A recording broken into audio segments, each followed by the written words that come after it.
नमस्कार, आप देख रहे हैं न्यूज इंडिया। आपके साथ मैं हूं अभिषेक। चलिए आपको सबसे पहले लिए चलते हैं छत्तीसगढ़ के रायपुर, जहां पर भरोसे का सम्मेलन कार्यक्रम का आयोजन किया जा रहा है और कांग्रेस के राष्ट्रीय अध्यक्ष मल्लिकार्जुन खड़गे इसमें शामिल हो रहे हैं। जी, आदरणीय आपको बता दें, प्रदेश के मुख्यमंत्री भूपेश बघेल भी इस दौरान वहां मौजूद हैं। ये सीधी तस्वीरें हम आपको दिखा रहे हैं। कुमरी और साल भेंट कर माननीय डॉक्टर चरणदास महंत जी विधानसभा अध्यक्ष की ओर से सम्माननीय खड़गे जी का स्वागत। साल और कुमरी माननीय मुख्यमंत्री महोदय जी का और माननीय उप मुख्यमंत्री महोदय जी का स्वागत माननीय डॉक्टर चरणदास महंत जी की ओर से, और सभी को वो कुमरी पहना रहे हैं। आदरणीय ताम्रध्वज साहू जी का, प्रभारी मंत्री जय सिंह अग्रवाल जी का साल और कुमरी भेंट कर स्वागत कर रहे हैं। विधानसभा अध्यक्ष माननीय डॉक्टर चरणदास महंत जी श्री शिव डहरिया जी को साल भेंट कर स्वागत कर रहे हैं।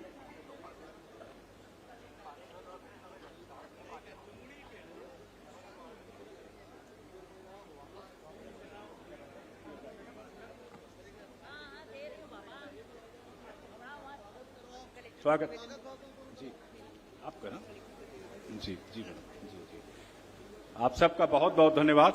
और अब मैं आग्रह कर रहा हूं हमारे जिले की सम्माननीय कलेक्टर मैडम ऋचा प्रकाश चौधरी जी से कि वे आएं और इस अवसर पर अपना स्वागत प्रतिवेदन प्रस्तुत करें। जय जोहार।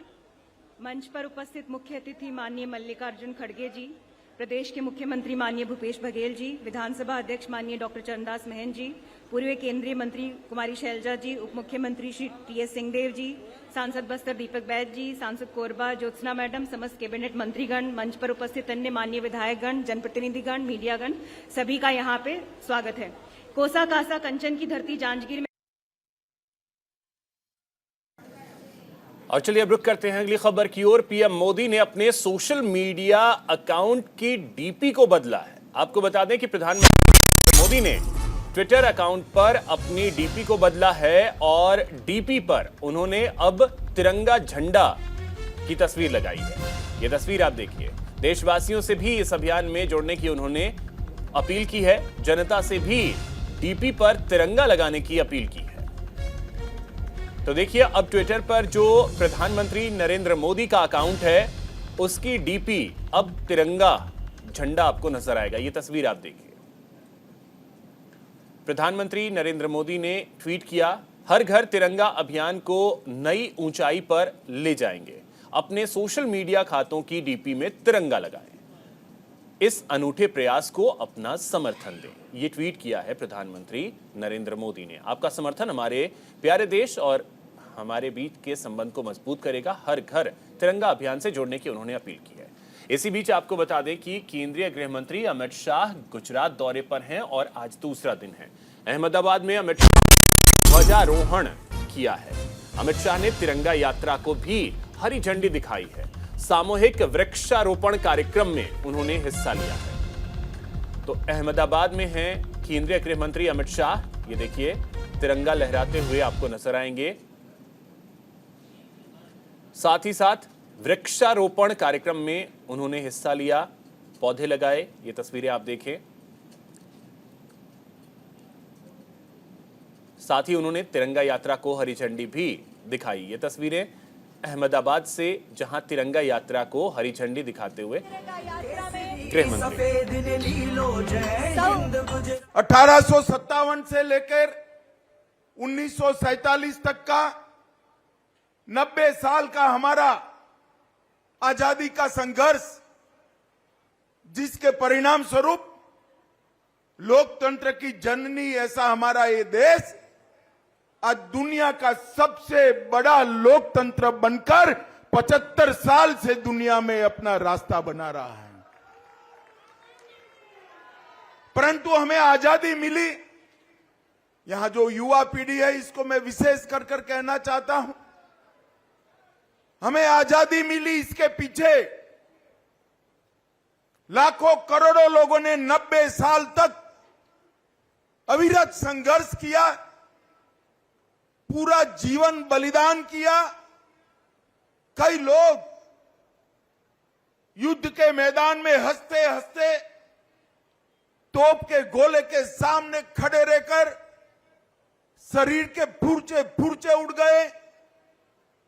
भगत सिंह जैसे वीर शहीद हंसते हंसते इंकलाब जिंदाबाद का नारा लगाकर फांसी के मंच पर चढ़ गए। 17 साल के खुदीराम बोझ, जिसके सामने पूरा जीवन पड़ा था, वो होनहार खुदीराम फांसी के मंच पर चढ़ गया और कहा, मैं फिर से आऊंगा और आपके सामने फिर से लड़ूंगा।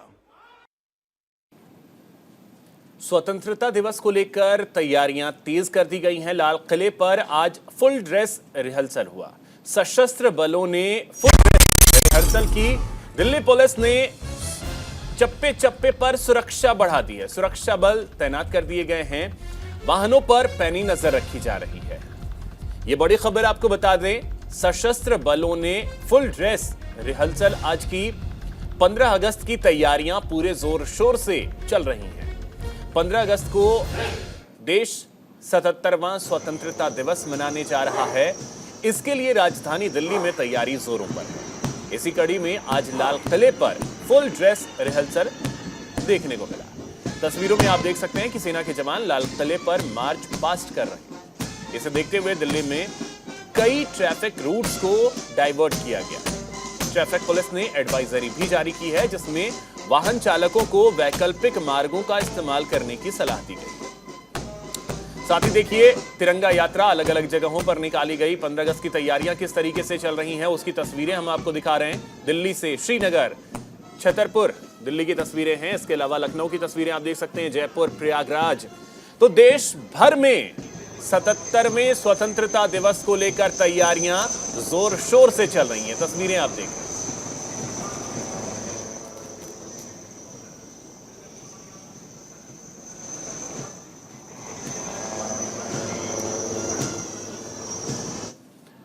देहरादून में मेरी माटी मेरा देश अभियान का आयोजन किया गया, जहां वीरों को सलाम कार्यक्रम में सीएम पुष्कर सिंह धामी ने शिरकत की।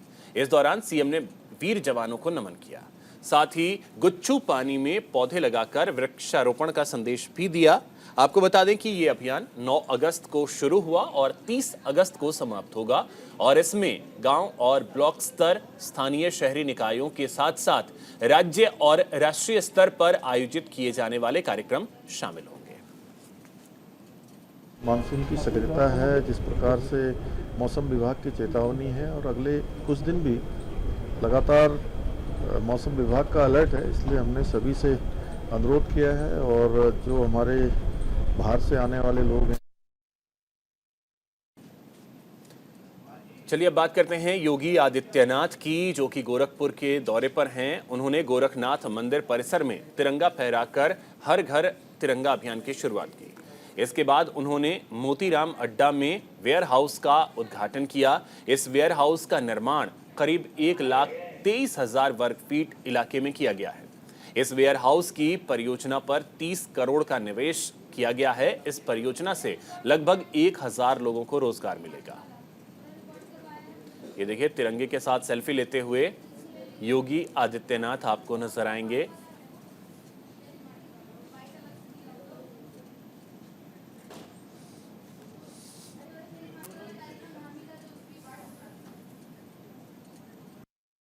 मुझे प्रसन्नता है कि लगभग 4.25 एकड़ क्षेत्रफल में फैला हुआ जो ये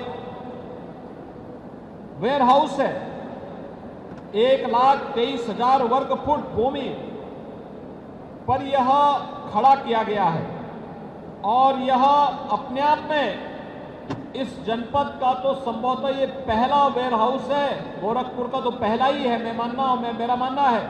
पूर्वी उत्तर प्रदेश का भी ये पहला वेयर हाउस है जो इतने भव्य तरीके से, इतने बड़े पैमाने पर यहां पर बना करके तैयार किया गया है।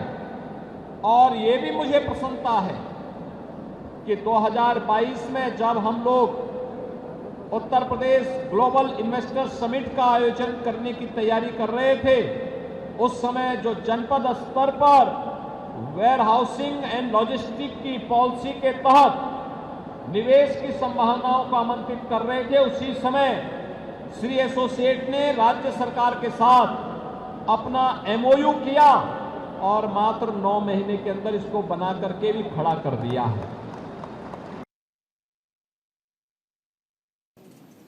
दिल्ली में प्रदूषण को कम करने से जुड़ी एक बड़ी जानकारी आपको दे रहे हैं। आपको बता दें कि दिल्ली में प्रदूषण का स्तर लगातार हमने देखा है कि किस तरीके से बढ़ता रहा है। अब एक बार फिर से दिल्ली में प्रदूषण को कम करने और पर्यावरण को संरक्षित करने के लिए दिल्ली सरकार 9 जुलाई से 30 अगस्त तक वन महोत्सव मना रही है। इसी कड़ी में दिल्ली के पर्यावरण मंत्री गोपाल राय ने पटपड़गंज में वन महोत्सव की शुरुआत की और लोगों को निःशुल्क पौधे दिए। वहीं इस दौरान दिल्ली के पर्यावरण मंत्री गोपाल राय ने न्यूज इंडिया से खास बातचीत की। आपको सुनवाते हैं। दिल्ली के अंदर वन महोत्सव की शुरुआत 9 जुलाई से हुई थी और आज 5वां वन महोत्सव पटपड़गंज के अंदर मनाया गया। बातचीत के लिए पर्यावरण मंत्री गोपाल राय जी। गोपाल जी, 7 होने हैं, आज 5वां है, कितनी तस्वीर अब तक बदलती हुई दिख रही है? काफ़ी, मुझे लगता है कि पूरे दिल्ली के अंदर ये संदेश पहुंच चुका है कि दिल्ली में वन महोत्सव हो रहे हैं और लोग जिस तरह से खुशी खुशी बड़ी तादाद में इस वन महोत्सव में शामिल हो रहे हैं। लोग आ रहे हैं, कह रहे हैं जी हमारी विधानसभा में भी कब पौधे मिलेंगे, कब वन महोत्सव होगा।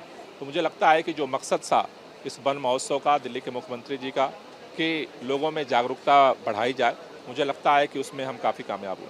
जो आंकड़ा आपने दिया कि जो मानक कहता है कि 20% ग्रीन बेल्ट होना चाहिए, उसको तो अब दिल्ली ने पार कर लिया 23%। क्या ये आंकड़ा और बढ़ेगा? निश्चित रूप से बढ़ेगा और दिल्ली के मुख्यमंत्री अरविंद केजरीवाल जी ने जो दिल्ली के लोगों से गारंटी दी है कि 5 साल में 2 करोड़ पौधे लगाएंगे, उस गारंटी को हम पूरा करेंगे।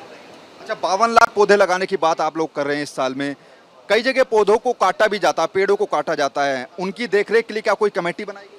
नहीं, निश्चित रूप से कहीं भी जो पेड़ काटे जाते हैं उसके नियम है और नियमानुसार ही कोई काट सकता है।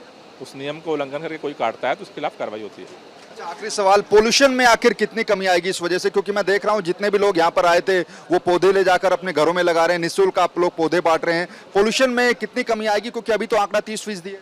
देखिए, मेरे हिसाब से जो पोल्यूशन के खिलाफ बहुत सारे हम अभियान चलाते हैं, लेकिन 2 सबसे बड़ा अभियान है। एक है इलेक्ट्रिक वाहन खरीदने का, जिससे पोल्यूशन गाड़ियों का रुकता है, और दूसरा है इस पोल्यूशन जो हो चुका उसको सोखने का, उसे कम करने का काम हमारे पेड़ पौधे करते हैं। मुझे लगता है कि जो आज कमी आई है वो ग्रीन बेल्ट का उसमें योगदान है और आगे भी इसलिए हम लोग जोर दे रहे हैं कि ग्रीन बेल्ट और बढ़ाया जाए, जिससे पोल्यूशन के स्तर को और कम किया जा सके। अच्छा, आखिरी सवाल, इस वन महोत्सव के बीच में ही स्वतंत्रता दिवस भी आ गया 15 अगस्त, तो 15 अगस्त पर लोगों से कोई विशेष अपील करेंगे वन महोत्सव को? नहीं, 15 अगस्त तो देखो पूरे देश का जश्न है, क्योंकि पूर्व संध्या पे एक दिन पहले यहाँ पे वन महोत्सव हुआ है और सब लोगों से हमारी यही अपील है कि ये देश एक नक्शा नहीं है, ये धरती माँ ही हमारा देश है।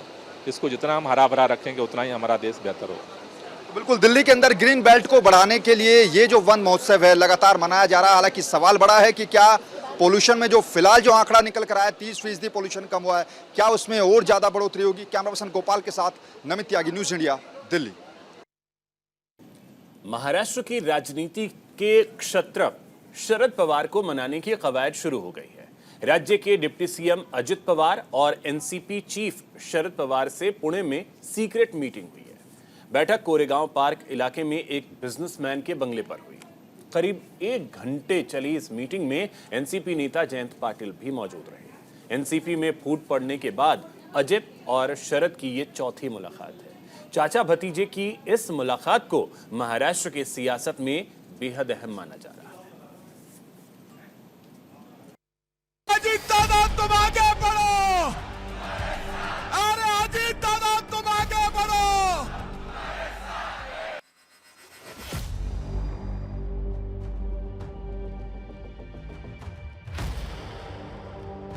चाचा को मनाने में जुटे अजीत पवार। दोनों नेताओं में कूड़े में हुई मुलाकात के क्या हैं सियासी मायने? अजीत पवार ने राष्ट्रवादी कांग्रेस पार्टी का तख्तापलट करने के बाद पार्टी का कमान अपने हाथों में ले लिया, लेकिन खड़ी पर दावेदारी करने वाले अजीत पवार का समय चक्र अब बदले की फिराक में है।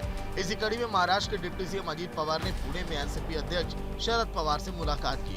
ये मुलाकात पुणे के कोरेगांव इलाके में एक बिजनेसमैन के बंगले पर हुई।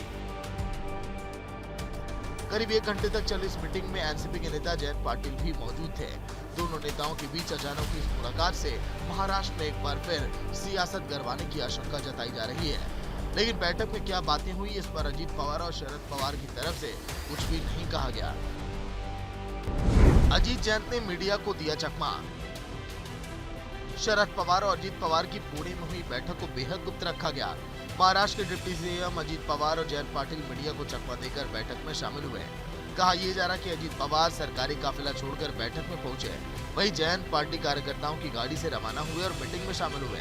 बैठक से बाहर निकलते समय अजीत अपनी गाड़ी में मीडिया के सामने आने से भी बचते हुए नजर आए। क्या है मुलाकात के सियासी मायने? दरअसल शरद पवार से अलग होने के बाद अजीत पवार ने खुद को असली एनसीपी होने का दावा ठोका। इतना ही नहीं, उन्होंने खुद को पार्टी का अध्यक्ष भी बना दिया। प्रफुल्ल पटेल ने मुंबई में 30 जून को पार्टी की राष्ट्रीय कार्यकारिणी की बैठक बुलाई थी, जिसमें इसका ऐलान हुआ। साथ ही दोनों गुटों के नेता चुनाव आयोग पहुंचे। अजीत पवार गुट ने आयोग में एनसीपी और उनके चुनाव चिन्ह घड़ी पर अपना दावा जताते हुए 30 जून को ही चुनाव आयोग को पत्र भेजा। इसके बाद चाचा भतीजे के रिश्ते में तल्खी आ गई। ऐसे में पुणे में हुई मुलाकात को चाचा भतीजे के रिश्ते में आई खटास को कम करने के लिहाज से भी बेहद अहम माना जा रहा है। वैसे अजीत पवार और शरद पवार के बीच पार्टी में टूट के बाद ये कोई पहली मुलाकात नहीं है। कब हुई अजीत शरद पवार में मुलाकात?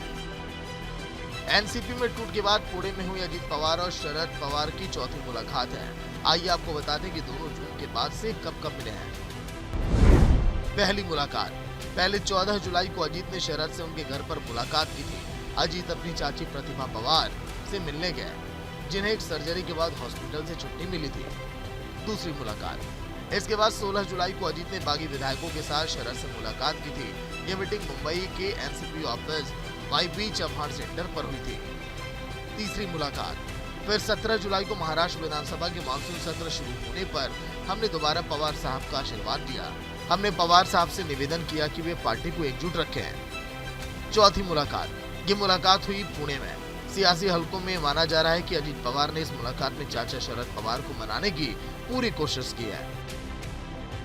अब तक इस मुलाकात की दोनों गुटों से कोई जानकारी सामने नहीं आई है, लेकिन बैठक के बाद कयास ये लगाए जा रहे हैं कि दो गुटों में बटी एनसीपी के फिर से एकजुट होने के अब आसार हैं। अगर ऐसा होता है तो महाराष्ट्र की सियासत में इसे बड़ा उलटफेर माना जाएगा और भविष्य में महाराष्ट्र में पवार डायनेस्टी का पावर एक बार फिर से सबको चौंका सकता है, क्योंकि शरद पवार हमेशा से मराठी सियासत के बाजीगर रहे हैं। Bureau report, news India.